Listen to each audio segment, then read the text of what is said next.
पुणे से बस 230 किलोमीटर की दूरी पे आए हुए संभाजी नगर की एलोरा केव्स में स्वागत है आपका दोस्तों। संभाजी नगर को पहले औरंगाबाद के नाम से भी जाना जाता था। यह महाराष्ट्र का एक ऐतिहासिक शहर है। यह अपनी गुफाएं, मंदिरें और ऐतिहासिक महत्व के लिए प्रसिद्ध है। संभाजी नगर में काफी सुंदर केव्स हैं, जिनमें अजंता और इलोरा के केव्स प्रमुख हैं। जहां अजंता केव्स संभाजी नगर से 100 किलोमीटर की दूरी पे है, एलोरा केव्स संभाजी नगर से बस 30 किलोमीटर की दूरी पे है। एंड आधे घंटे में दोस्तों आप यहां पे पहुंच सकते हो। आज की इस वीडियो में हम आपको बताएंगे एलोरा केव्स के बारे में, जो हिंदू, जैन एंड बौद्ध धर्मों के लिए काफी विशेष है। दोस्तों, एलोरा केव्स को 1983 में यूनेस्को द्वारा विश्व धरोहर स्थल घोषित किया गया था, यानी कि यह भारत की एक महत्वपूर्ण वर्ल्ड हेरिटेज साइट है। यदि आप इतिहास और संस्कृति में रुचि रखते हैं और आप हिंदुइज्म, जैनिज्म एंड बुद्धिज्म की विशेषताएं जानना चाहते हैं, तो दोस्तों यहाँ पे आपको पक्का आना चाहिए। यहाँ आते ही सबसे पहले आप देखोगे कैलाश मंदिर। दोस्तों, यह दुनिया के सबसे बड़े मोनोलिथ स्ट्रक्चर में से एक है, यानी कि पहाड़ को ऊपर से काटना शुरू किया और यह मंदिर बनाया एक ही पत्थर से।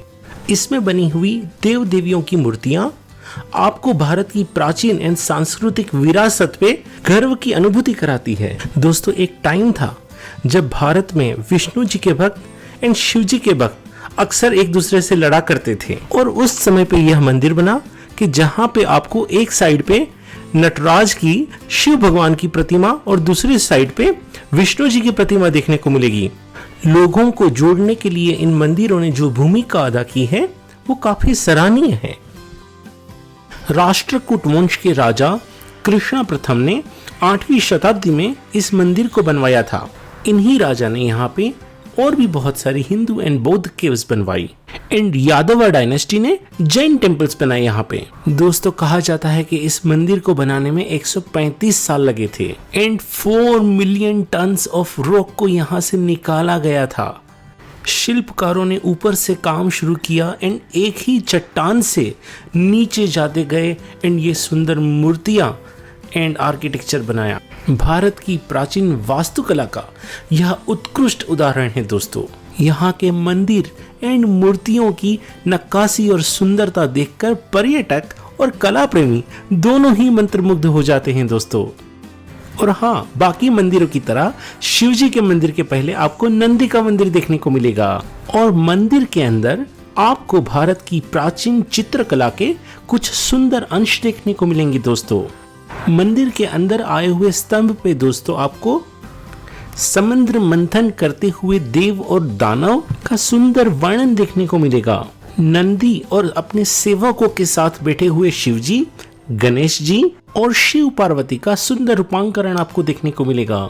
मंदिर के अंदर आए हुए भगवान नटराज की प्रतिमा हो या मंदिर के बाहर आए हुई गणेश जी की प्रतिमा हो, अप्सराएं हो या ब्रह्मा, विष्णु एंड महेश की प्रतिमा हो, इनको देख के आपका मंत्रमुग्ध होना तो पक्का है दोस्तों।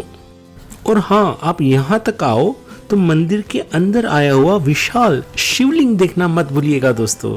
महादेव जी, विष्णु जी एंड हमारी देवियों से जुड़ी पौराणिक कथाओं को यहाँ पे काफी खूबी से दिखाया गया है दोस्तों। जैसे सारे भगवान जब विष्णु जी के पास आए तो वो पिलर से कैसे निकले, वह कहानी यहाँ पे देखने को मिलती है दोस्तों। कहा जाता है कि मुगल किंग औरंगजेब ने 1000 लोगों को इस मंदिर को तोड़ने के लिए भेजा था। यह लोग मंदिर को नुकसान तो पहुंचा पाए बट तोड़ नहीं पाए। इतनी सुंदर, इतनी भव्य मूर्तियां एंड मंदिरें देखने के लिए दोस्तों आपको यहाँ पे पक्का आना चाहिए।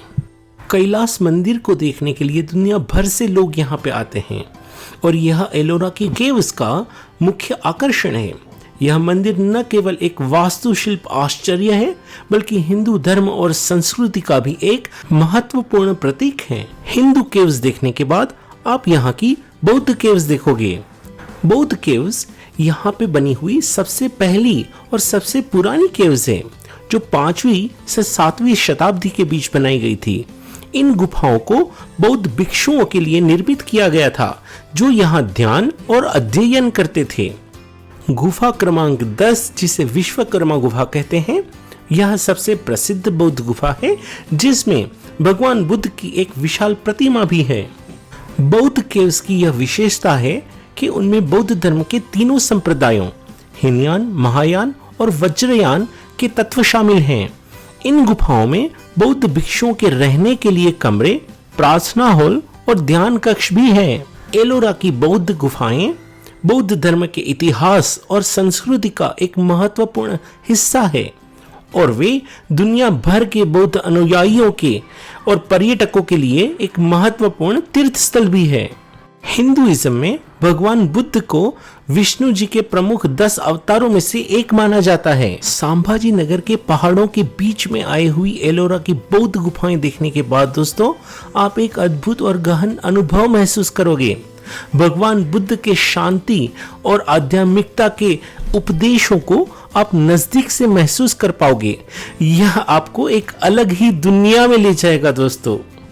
बुद्ध केव्स देखने के बाद आप जैन केव्स देखोगे। यहाँ आपको भगवान महावीर, भगवान पार्श्वनाथ और अन्य जैन तीर्थंकरों की सुंदर मूर्तियां देखने को मिलेगी दोस्तों। यह गुफाएं जैन धर्म के महत्वपूर्ण तत्वों को दर्शाती है, जैसे कि अहिंसा, सत्य और आत्मसंयम। दोस्तों, कहा जाता है कि यहाँ पे अध्ययन करने के बाद विद्यार्थियों को तक्षशिला और नालंदा भेजा जाता था। दोस्तों, यहाँ आने के लिए आप मिनिमम 5 घंटे निकाल के आइए। यदि आप 3 से 3.5 घंटे निकाल के आओगे तो आप हिंदू केव्स देख पाओगे, बुद्ध केव्स देख पाओगे, पर जैन केव्स नहीं देख पाओगे, क्योंकि जैन केव्स देखने के लिए आपको थोड़ा दूर जाना पड़ेगा। और हाँ, यदि आप अच्छे से समझना चाहते हैं तो आप गवर्नमेंट अप्रूव्ड गाइड भी कर सकते हो। दोस्तों, एलोरा केव्स के पीछे ही गृष्णेश्वर ज्योतिर्लिंग है। यह भगवान शिव के 12 ज्योतिर्लिंगों में से एक है। तो यदि आप एलोरा केव्स देखने आ रहे हो तो ज्योतिर्लिंग जाना मत भूलिए। सिमिलरली, यदि आप ज्योतिर्लिंग देखने आ रहे हो तो एलोरा केव्स जाना मत भूलिए। टेम्पल के अंदर मोबाइल ले जाना अलाउड नहीं था, तो मैं आपको नहीं दिखा पाऊंगा कि ज्योतिर्लिंग अंदर से कैसा दिखता था, but I can tell you would have really good time here. दोस्तों, यदि आप संभाजी नगर 2 दिन के लिए विजिट कर रहे हो तो that's where your day 1 will end. You can come back to your resort hotel and वहां पे you can spend good time. पर्यटक फ्रेंडली होने के कारण संभाजी नगर में कुछ काफी अच्छे रिसोर्ट्स है दोस्तों। दूसरे दिन आप संभाजी नगर के अन्य आकर्षण भी देख सकते हो, जिसमें प्रमुख है दौलताबाद का किला, बीबी का मकबरा एंड बीबी के मकबरे के पीछे ही आई हुई संभाजी नगर केव्स। दोस्तों, संभाजी नगर केव्स में मुझे जो देखने को मिला वह मैंने भारत के कोई भी स्थापत्य में उससे पहले नहीं देखा था। Ganesh ji in the centre, बाकी देव देवताएं उनके आसपास एंड भगवान बुद्ध भी उनके पास में। That was amazing to see। दोस्तों, विभिन्न श्रद्धाओं को जोड़ने वाला ये जो संगम था वो काफी सुंदर था। दोस्तों, पहाड़ों के बीच में आई हुई इस प्राकृतिक सुंदरता के बीच में बौद्ध, हिंदू एंड जैन गुफाओं को देखने का मजा ही कुछ और था।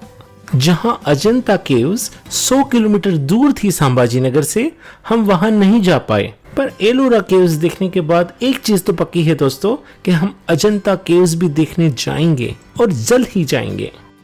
और दोस्तों, यदि आप संभाजी नगर, पुणे या मुंबई से बाय रोड आ रहे हो तो आप रास्ते में शनि शिंगणापुर एंड शिरडी भी देख सकते हो। Combining all these places into your trip will make it a memorable trip। और दोस्तों, यदि आप भाग्यशाली होंगे तो पुणे से संभाजी नगर जब जाओगे तब रास्ते में शिरडी के पास आपको पंढरपुर जाते हुए श्रद्धालुओं की पालकी भी देखने को मिलेगी। Thank you for watching friends and please don't forget to subscribe to my YouTube channel. मैं मेरी चैनल में भारत ही नहीं बल्कि दुनिया के विभिन्न पर्यटक स्थलों की आपको सैर कराता हूँ।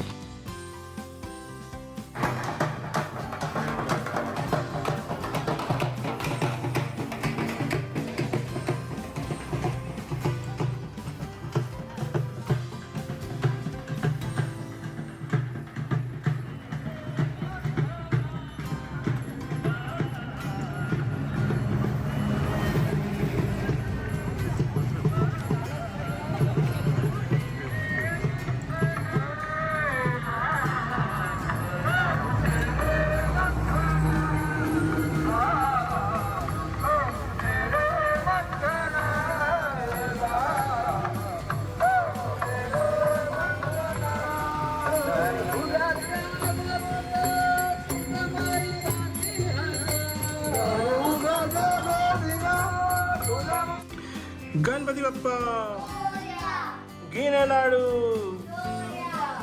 बाप्पा मोरिया रे बाप्पा मोरिया रे मोरिया रे बाप्पा मोरिया रे मोरिया रे बाप्पा मोरिया रे मोरिया रे बाप्पा मोरिया रे मोरिया रे मोरिया रे